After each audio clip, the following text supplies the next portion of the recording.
Hello, welcome to Their Diaries, Abikeola. And this episode, I have my friend Ayo here again. Ayo, thank you for coming again to my show. It's always a pleasure to be And with the Abikeola. last time we had so much fun, but today I want us to have series of conversation, just talk about things. It's why some things have been on my mind lately. Let's start, for instance. I don't know if you've noticed that these days, it seems that so many young Nigerians or younger Nigerians are pulling back when it comes to committed relationship and also being married. And I kept asking myself what the problem could be.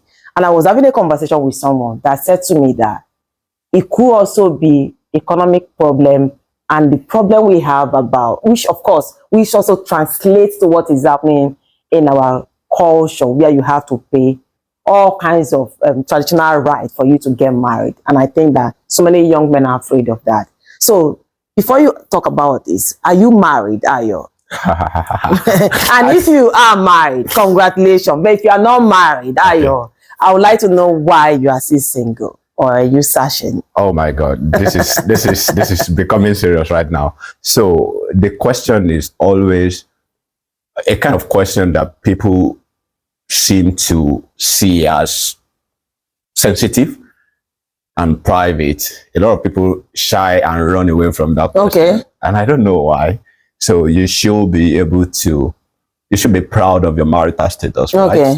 So I am still single. And so basically you are still within this set of Nigerian men that I was referring to. Why are you still single? Does it have anything to do with the aforementioned things that I've talked about? Oh, no. Okay, so I remember you mentioned economic. And you know, and all that things like our culture. For instance, I grew up in the eastern part of the country, and one of the things they do there is that you pay by price. They ask you to bring all kinds of things. And of course, because of the economic situation of the country recently, so many young men might not be able to afford that. Do you understand? So I'm just wondering, I'm not saying that's the reason many people are still single, but I'm just wondering if it's a factor. It's one of the factors. I think it's a prevalent one at that. If you consider the economic situation of the current Nigeria. So, but for me, it was not. It's just emotional. I felt that I was not emotionally ready, you know, and I felt that, and I believe that before you can go into union with someone else, you need to, number one, get prepared yourself, work on yourself. And when you are emotionally stable and you think you are capable of handling emotional crisis that may inevitably spring forth in relationship, I think then you can, because some people will believe that, or some people will say that you have work, why are you not married? It's not just the financial.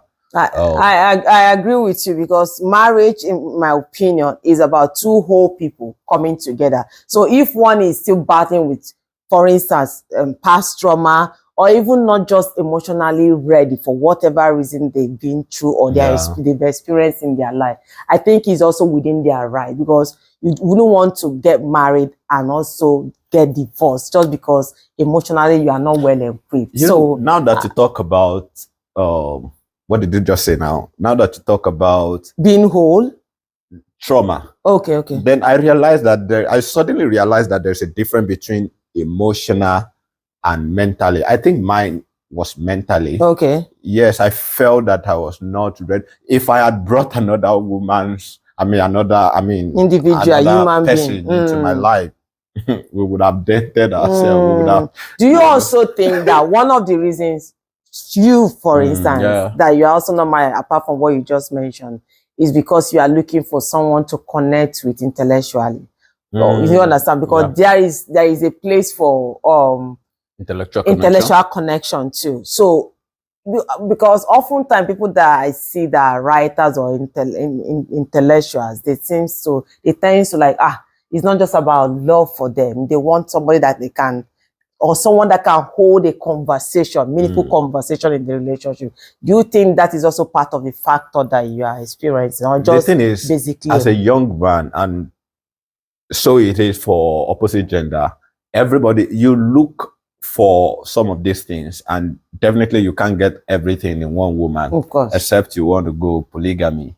So you will check all of that, you will consider all of those things, but at the end of the day, you will realize, and that is one of the things that I consider as being mentally mature, because at the end of the day, you will realize that you are not getting married to another you.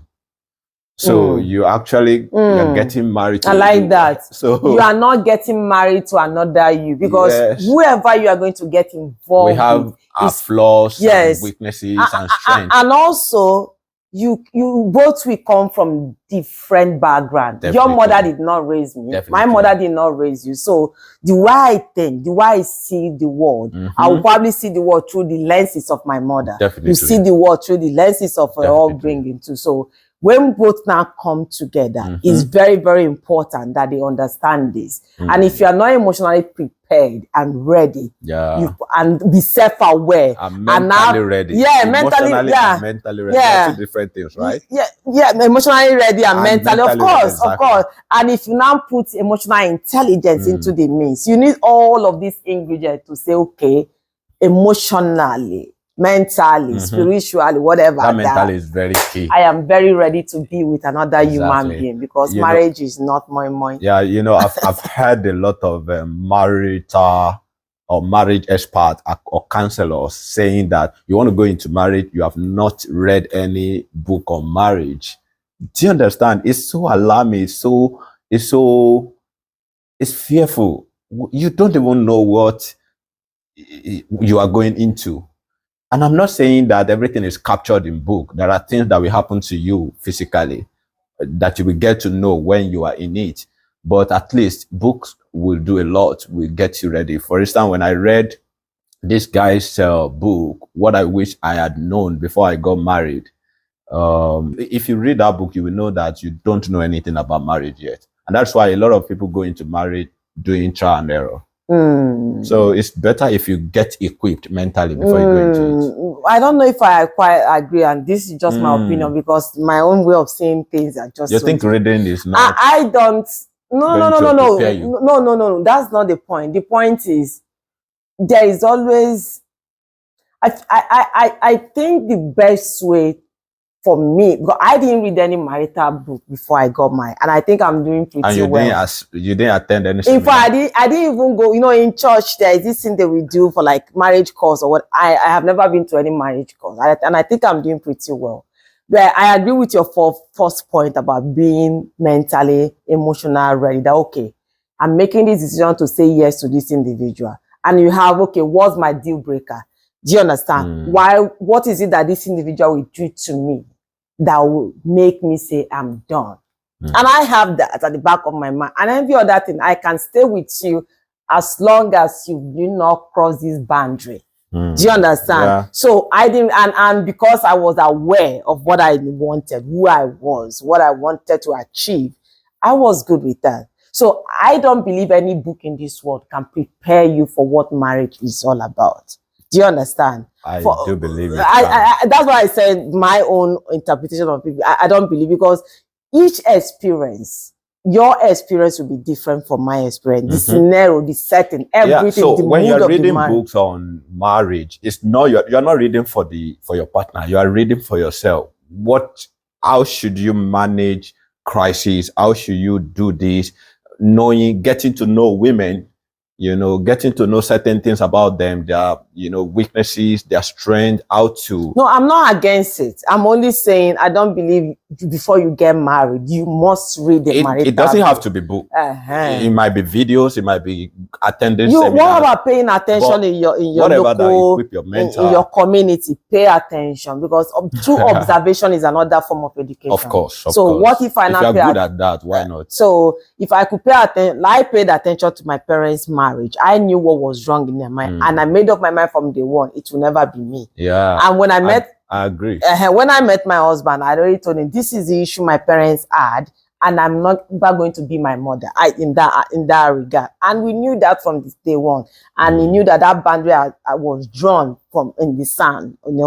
that very day. And that's what we're doing. Yeah. So what I'm basically saying is, no matter the number of books you read before getting married, it still is not enough to prepare you there's not for what marriage is all about. It's another thing for you to know, to have the information, to listen to podcasts, to listen to experts, to attend seminars, to read books. It's another thing to practicalize those things, because, for instance, issue of anger has actually destroyed a lot of hope. And so you have read a lot of stuff about emotional intelligence, anger management. But when real anger comes, can you really manage it? Yeah. Can you contain yourself?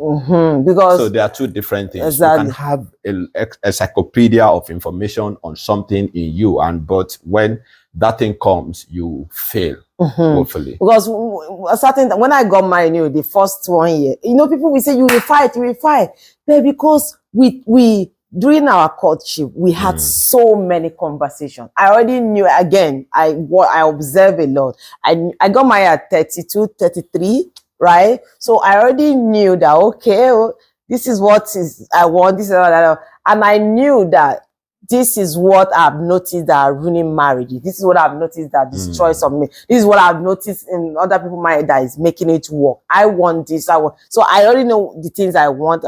So the first few people say we fight.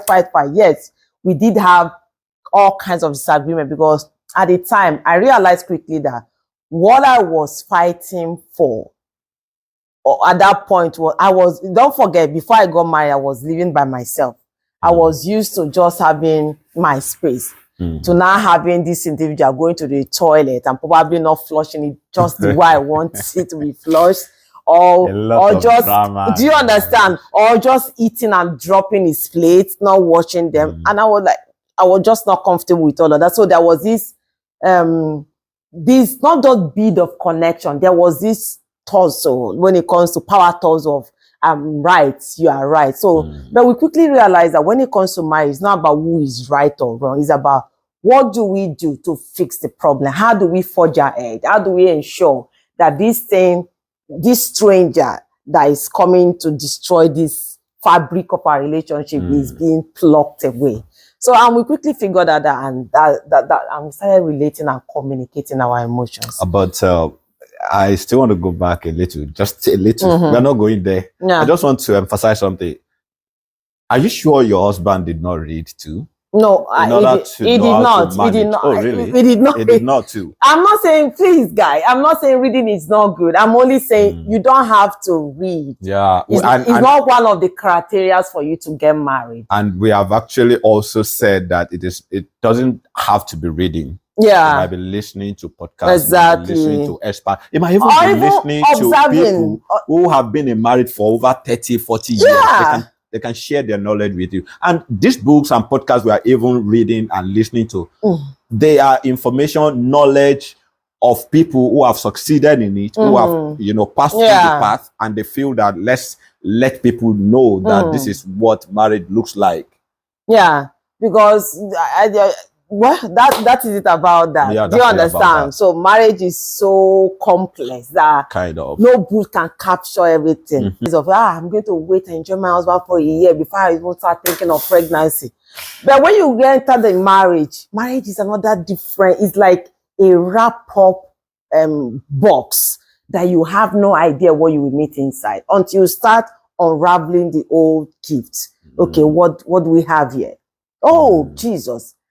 We have to wait for 7 years. Oh my God. And you were not even prepared for that, because you are very sure that you were fertile. Your husband was very sure that he was fertile. What happened?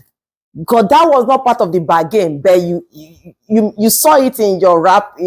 So you waited for 7 years. Over 7 years. Do you understand? So, and there's so many things. What about financial crisis? No, do you understand? You could marry a guy that is just a little comfortable, and boom, when you get married, things might just blossom. Yeah. What if maybe 5 years, 10 years down the line, something went wrong and you don't have the money anymore? Did you bargain for that? No. What do you think about women having their own money as well as men having their own money?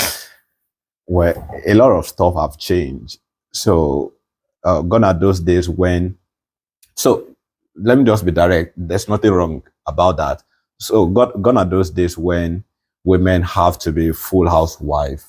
But there's nothing wrong in being full housewife. You can be full housewife. The good thing about being full housewife in 2025 is the fact that you can stay home and be creating content and still make money. Yeah. You can stay home and have a website where you sell things. So you can still be full housewife, but still make money, not without leaving your home. Yeah, so the full housewife that I was actually referring to was when Africans had no other profession except agriculture, you know, farming.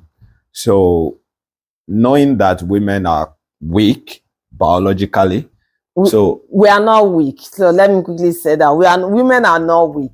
But I will understand. Physically, not as strong as men. Okay, let me rephrase it. Weaker vessel. I think that's when it comes to physical strength, they are weaker. Yeah. Is that okay? Well, for lack of better word, yes. Because when it comes to manual labor, men are stronger. We all Definitely, know that's what men are stronger. Okay. But even when you were talking when it about comes to emotional, I know women are. Exactly. I was about to make that remark when you said you waited for 7 years. I didn't want to ask all that played out. No, ask any question. We're just having a conversation. I'm not going to ask any question. I don't want to, but I want to say you're a strong woman. Yeah, thank you. Because anyone who goes through that, you know, I know you manage a crisis that I've actually thrown a lot of people into something they didn't bargain for. Yeah. So yeah, I need to inject that. Yeah, thank you. Honestly, when it comes to waiting to have a child, is another form of marathon. Like you are drained emotionally, spiritually, you are drained, and you get to a point you don't even have any strength in you to cry. Do you understand? You just see your period and do you understand? But the beautiful thing about marriage, where you are both on the same page, is when nobody can give 100% at all times. I learned this in my marriage. For instance, even till now, there are times during crisis or challenges, I would like to call, when it has to do with marriage, I like calling it challenges, right? So when it comes to family challenges or marital challenges, the good thing I've enjoyed so far in my marriage is that when my battery is low, for instance, so there are some times I can't give more than 30% battery charged. Okay. Right? My husband takes care of the 70. Okay. Do you understand? And there are times I can give 70. He takes care of 30. Do you understand? And there are we have 80, has 20, or vice versa. So somebody is always there. One of us is always stronger at each time. At the time. Do you understand? That's why if I notice that you will do anything to drain my own energy, we will have to talk about it. Okay, so how did you manage people who were insensitive during those years? For instance, some people might just give you a call, Abikeola Bimo, you know, all of these. I don't know. Sometimes I think why my thinking is different. Let me say this. I think why I think is different is that I am a Yoruba girl. I grew up in Igbo, in the eastern part of the country, and I have my culture too. I think the combination of two cultures allow me to be seeing nuances in the way other people, different from the other way. Other people see, some people, let me know other people, some people see things black and white.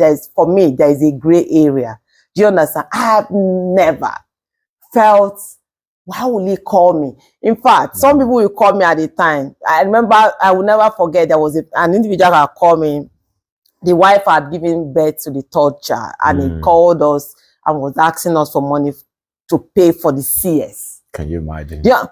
So the second time we paid for it, the third time we paid. You will not believe that they got pregnant the fourth time. Sorry if you see this. And the land called, and I said to my husband, this thing is beginning to turn this person is trying to poke us. And why did I think that? we paid for the second time, the third time we paid for it. And the fourth one, we didn't even wait for the distance because I was beginning to think that he thought he was doing us. You know how people have this mindset that pay it forward. Like maybe when you do it, your own will come. I don't need to be stupid for my own to come. Do you understand? But this is what I will say. Anytime you share a good news with me, any good news, whether I have that blessing yet or not, I will genuinely be happy for you. That has always been and I'm so married to the kind of man that behave just as similar as I do. Yeah, so I don't feel, I've never felt, oh my God, why will he call me that I just give birth? In fact, the way I will rejoice with you, you'll be wondering, and there was this guy I wrote on my Facebook, and I said, till now, I don't know why people will call me. They will tell me from day one. They don't have to, I don't even have to know. They will, from day one, they will call me to tell me, do you know what? We are pregnant. Do you understand? I was like, are you serious? Oh my God. Do you understand? Well, no matter how you take it, for me, I think it is. No, I don't see it like that. Are you not saying people should not live their life? Because I will tell you something. And I think that's what is unique about Yoruba culture. You have to be sensitive enough. No. I didn't feel anything. Well, you might not feel it because you have a combination of. Can I tell you this? I posted something on my Facebook about the challenges, the trouble I ran into when I went to renew my car papers. And somebody on the same, whether jokingly or not, under the comment section said, we will never get car because we see the tracker. Do you understand? I wasn't sure if it was a positive positive comment or negative, but I ignored. Do you understand? Because you don't have to feel you don't have car. In fact, I shouldn't even come under my comments because I was going through my own challenge already. Just because I have a car does not mean I'm not going through something else. In fact, I just paid 50,000 naira that I didn't even know about. Do you understand? That is a challenge.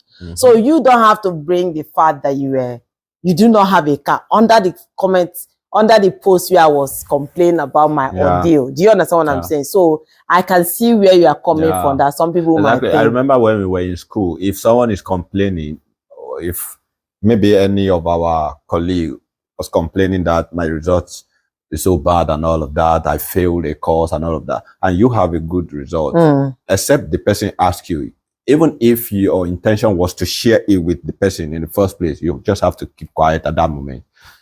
But that's not the same thing. Well, I think that's how a typical Yoruba person who is natively intelligent will act. Well, I don't see it that way. If you have blessings to share with me, just know that your blessing, because it will look as if you are using it to spite. No. I've never thought about that before. No, do you know? You need to separate your own emotion or feeling from people's. The general. You ask about mine. That's what I'm saying. That you manage it well, but people who are not sensitive enough around you, but unfortunately, because you have the large heart to receive them and manage them well. So what then should people do? I just want to learn from you. What then should people do if you are going through? So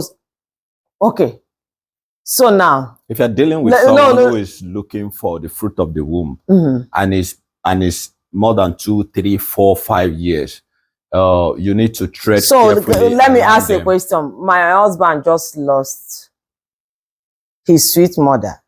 So does it mean now that if somebody else is talking about their mom, when they see my husband, they should keep quiet because unfortunately this happened to him? I just want to understand.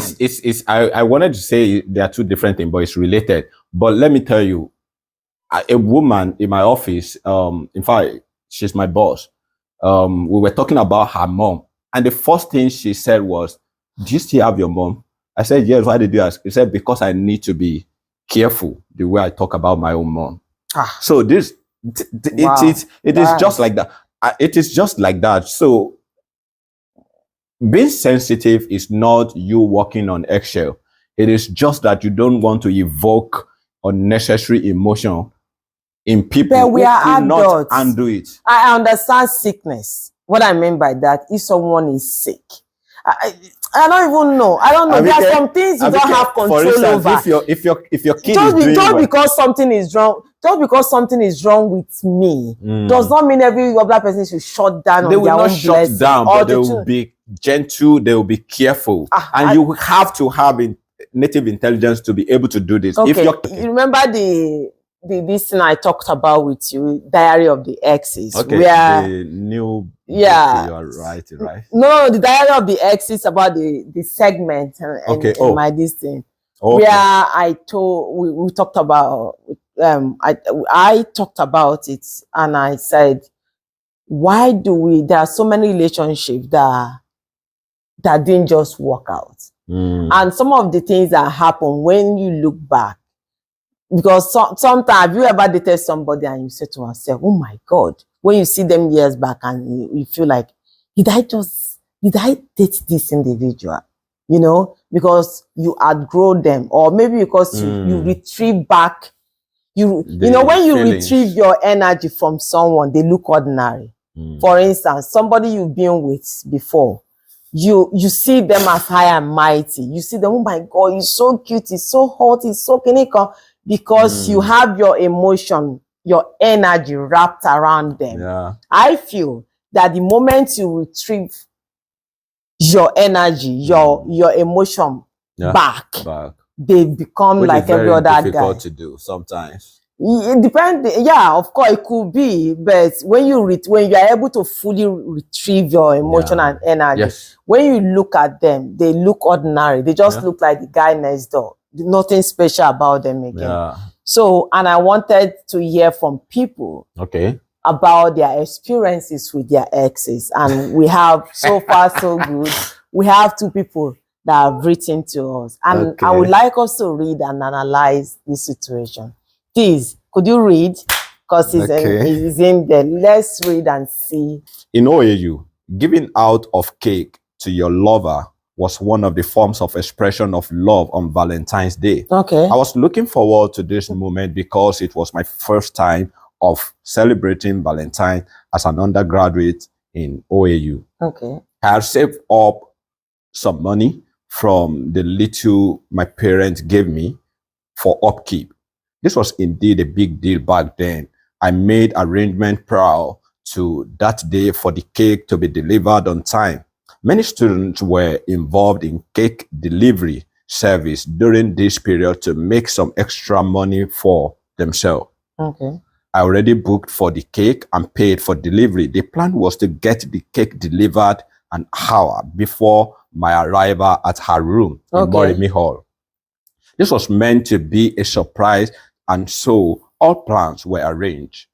At around 5 p.m., while I was still in the class, the delivery guys sent me a message that they were on their way to deliver the cake to my special girl. I kept looking at the time, praying that the lecturer would end the class so that we can all go and celebrate Valentine. Okay. Lo and behold, he said, I think we have to end the lecture today so that you can all go and have fun. Many of us shouted with so much excitement. This shows that many students had plans for that day. I rushed to my room to change my clothes and headed straight to her hostel, Morimi Hall. When I got there, she was in the room, but her roommates were around. She was? Yes. Or wasn't? Okay. When I got there, she was not in the room. Okay. Thank you. But her roommates were around. The thing is tiny, kind of. Right from the entrance of Morimi Hall, you will feel the atmosphere of love. The whole place was filled with guests and special cake deliveries going in and out. Our roommate welcomed me and said I should wait for her. I sent her a text message that I was in her room. She replied that she would join me shortly and that she was having a final lecture for the day. 6 p.m. turned 8 p.m. and she was not still in her room. I kept calling and she did not pick. After a while, I decided it was time to leave because it was approaching the time for visitors to leave the hall. I was sad that my vow did not show up. It felt bad and upset. What could have happened? I decided to call our cosmate to find out where she was. What I heard broke me. I felt like I was floating in the air. The news broke my heart and I felt betrayed. Guess what? My girlfriend was actually not on campus. She left for Lagos to meet with her original boyfriend the morning of Valentine's Day. All the while that we talked on phone that day, she was actually in Lagos with the original Bobo. I broke up with her that day. Oh, voila. I think it's... I don't want to trivialize this man's experience, but I think it's just one of those things that... But you have to look it from... You have to look at it from an angle of a young undergraduate, not from the angle of a man who is not someone who is not a man who has seen life. Do you understand? Because if as a younger person, it will break you. Do you understand? Because you can equate that to... Especially if that was his first experience. Yes, it really break you. And I just keep wondering why people cheat. Like, you could have given the person an option of, even if you have to lie, I won't be in campus today, I'm going to visit a friend. You don't even have to say boyfriend, a friend. You know what I'm saying? But you had to make it so pronounced that it broke that individual. And this takes me back to what you shared earlier when you said emotionally and mentally ready. Because some people are coming with so much trauma. Do you understand? Because other women, other men had broken the innocency in them that it will not be so difficult for them to even trust.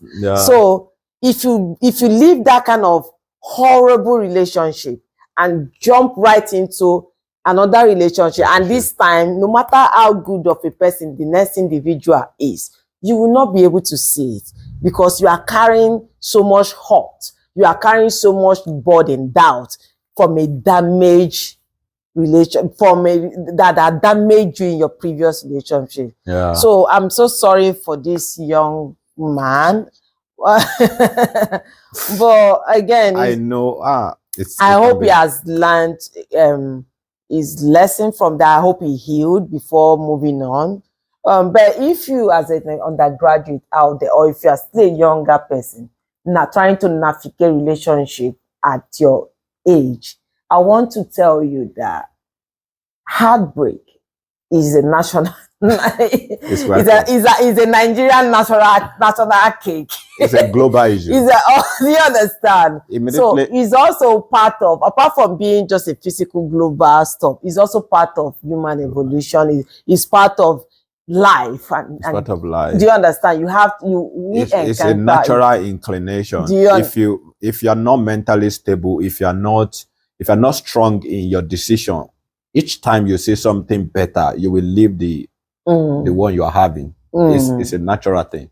So for the girl, I hope your relationship was worth it. The person you left him for was worth it. But again, I choose to forgive both of them, if I have to say that, and overlook their errors just because they were young, they were in school, they were at that phase where they just want to have fun. But unfortunately, I think the guy was a bit more serious in the relationship than the girl. And but as an adult who is now a graduate, postgraduate, or whatever it is, that you are now a functioning adult in the society, you should from the onset define your relationship. I don't, which one is original boyfriend? Like, does that make him artificial boyfriend or counterfeit boyfriend? So it's the girl that can differentiate the original and the fake. Yeah. So in order not to go into counterfeit or start doubting your, in order not to start doubting where you belong in relationship, whether you are counterfeit or original, I think as a functioning adult, you should define what you are doing. What are you in for? Do you understand? You should be able to, are we exclusive or we are just figuring it out? All these are proper conversations that must be had before you go into any relationship. Except, again, even when you are going there for fun, define these things, and then your definition will be like a guiding. Now, let's go back to the beginning of what we asked earlier. Why, your opinion about why younger people seems to be taking a back seat when it comes to marriage, the cultural implications and all of that. Because if you look at it, fine, women are now being more independent. Do you understand?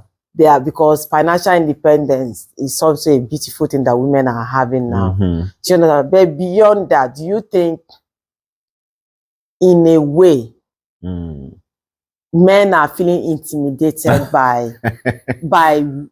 many of these women's successes? Do you understand what I'm saying? Because in the past, it was easier to just marry a girl and put her in your home. She'll be cleaning and cooking for you.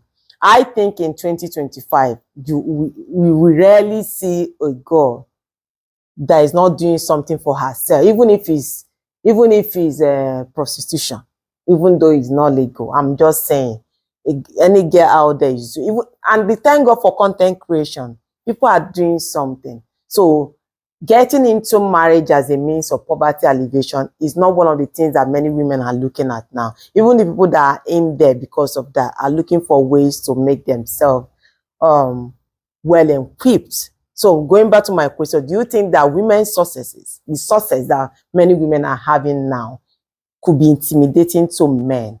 Could that be part of the factors that are affecting them when it comes to choosing a wife? You are not mentally mature as a man, you might feel intimidated. Okay. Truly you can. So do you, especially if that woman doesn't understand how to caress the ego of a man? But many women will argue that it's not their job to nurture another person's ego. Do you understand? And many men will quickly say, what are you bringing to the table? What are you bringing to the table to a woman? Enunciate me, like I was saying. Because why would you ask that question? At least be specific. Okay, let's discuss finances. What do you do? Like your job, how much are you making per year, annually? So they talk annually. How much? This is how much I'm making. Let's discuss a specific aspect. Don't just say, what are you bringing to the table? Do you understand? I'm bringing my womb, my body. Everything is going to change. Why yours is going to be so intact, right? What I'm saying. So I think that men, especially Nigerian men that ask this question, I just feel like, what happened to you? You used to be this masculine. Why do you want to all of a sudden be? Because average Nigerian man, when I was growing up, was raised to be a provider. So if you ask me what I'm bringing to the table, it's annoying me, because except you want to find out specific aspect of my life. For instance, when it comes to what I bring to the table, instead of asking me that, ask me, let's talk about kids. How many kids are you looking at? Let's talk about vacation. How many times a year should we take a vacation, right? Let's talk about finances, like I earlier mentioned. How much are you earning, and how much are you willing to contribute, in our family collectively? Do you understand? You also tell me about yours. So I just feel like, what are you bringing to the table phrase is so annoying, and it's unnecessary. Yeah, it's a new slogan, it's a new slang, because like I said, we were coming from a particular tradition where men used to be absolute, the alpha, omega, the provider for the family. And that was when profession was just farming. But now, women, we have a new dispensation that does not give that does not relegate women, in the sense that you don't have to have 6 packs and muscle before you can press computer. So let's talk about that, even though you've not answered my question very well, but I don't want to dwell on that. Let's talk about a woman being a supporter, be submissive, whatever one that you want to use. Let's talk about that. Many women prefer to boldly claim they are feminists right now. Do you think that women became feminists because men failed in their duty. And I will explain. For instance, before now, throughout the human evolution, for instance, right? Men has always been, again, the provider, the protector, the guidance, the lord of the home. And women were submissive. They were homemakers. And things were relatively fine. Do you understand? But then, arguably, men began, do you think, okay, let me rephrase that.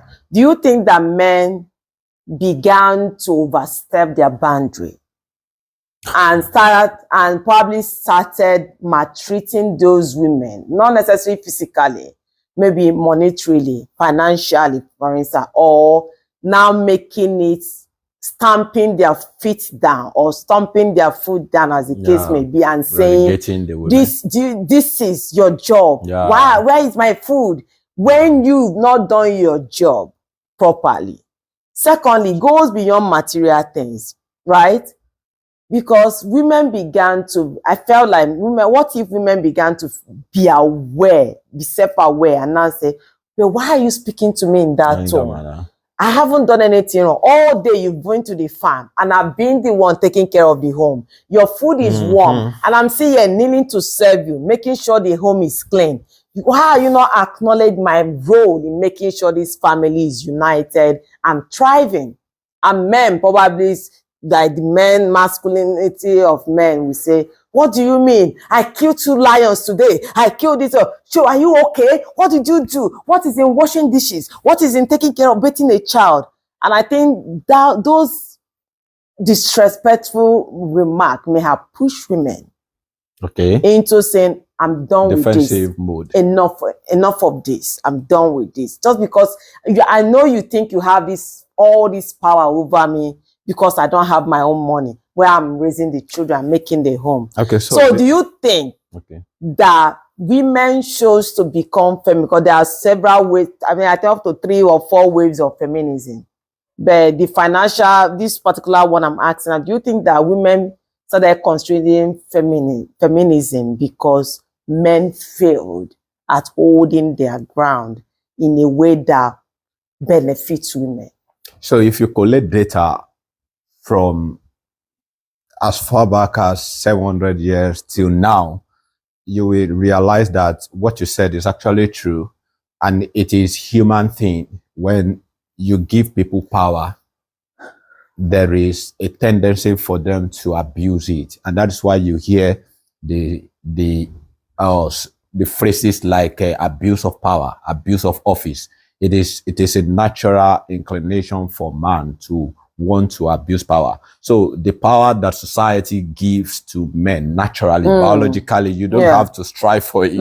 It's that you are a man. And so you have some sort of control over the women's species, which history is now rewriting it, and women are now stepping out to say, no, it's not supposed to be so. Even though we are supposed to respect you being a man, but we don't have to. And that is why some people even find it abusive to use the word submissive, because how can you can only submit or be submissive to a slave master.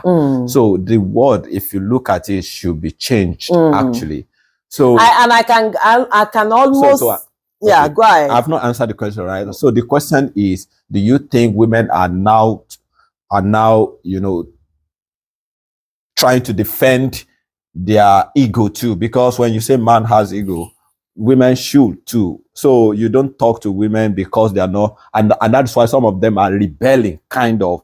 In fact, some people have to rebel to work.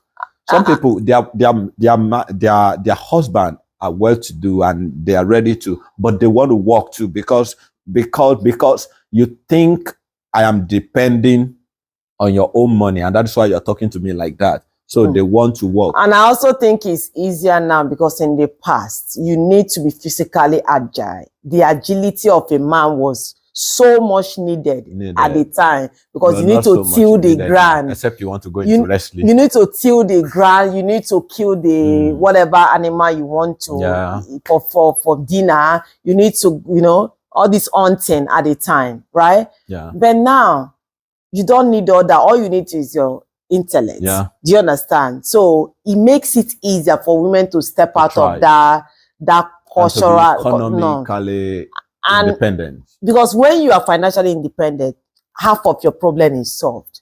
True. Do you understand? So you are now looking at kidney gone. Do you understand? It will now sound to a man that you are challenging them. Yeah. But what you are really doing is to claiming your natural right, your agency.